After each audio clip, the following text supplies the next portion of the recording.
أعوذ بالله من الشيطان الرجيم بسم الله الرحمن الرحيم اللهم صل على سيدنا ومولانا محمد وعلى آل سيدنا ومولانا محمد وبارك وسلم عليه. ریاض الصالحین عربی اردو تصنیف شیخ الاسلام محی الدین ابو زکریا یحییٰ بن شرفن نووی قدس سرا، ترجمہ مولانا محمد صدیق ہزاروی مجزلہ، مترجم جامع ترمذی.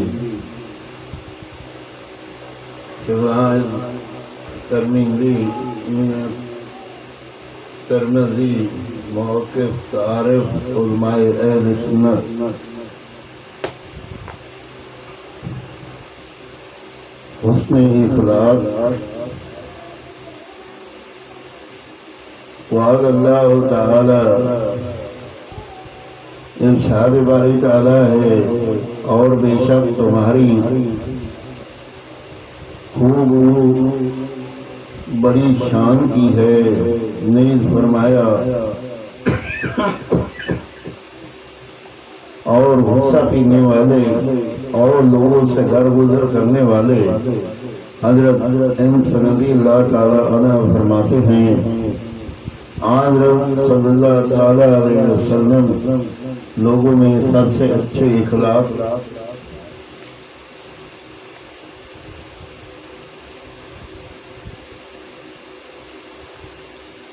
اور حضرت والے تھے.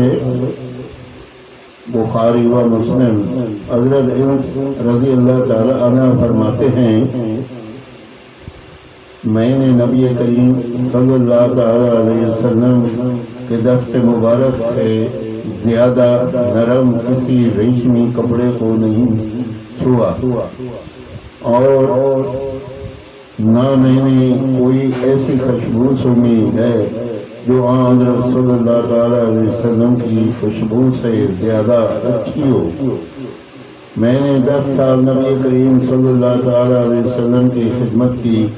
آپ نے مجھے کبھی اف تک نہیں فرمایا، اور کسی کام کے کرنے پر نہیں فرمایا کہ کیوں کیا، اور نہ کرنے پر یہ نہیں فرمایا کہ تم نے ہر کام کیوں نہیں کیا. بخاری و مسلم. حضرت صاحب بن یسامہ رضی اللہ تعالی عنہ فرماتے ہیں کہ میں نے حضرت صلی اللہ تعالی علیہ وسلم کی خدمت اقدس میں ایک وحشی گدھے کا ہدیہ پیش کیا. آپ نے واپس لوٹا دیا. جب آپ نے میرے چہرے پر پریشانی کا اثر دیکھا تو فرمایا، ہم نے صرف اس لیے واپس کیا کہ ہم نے احرام باندھا ہوا ہے. ہم نے احرام باندھا ہوا ہے. بخاری و مسلم.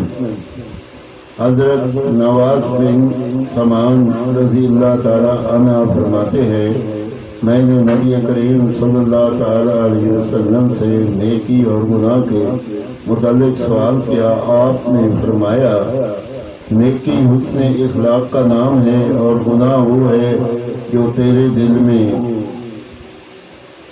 کھٹکے اور اس پر لوگوں کا آگاہ ہونا تجھے ناپسند ہو. آمین ثم آمین.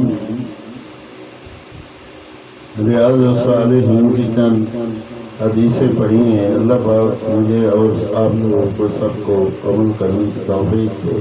آمین ثم آمین.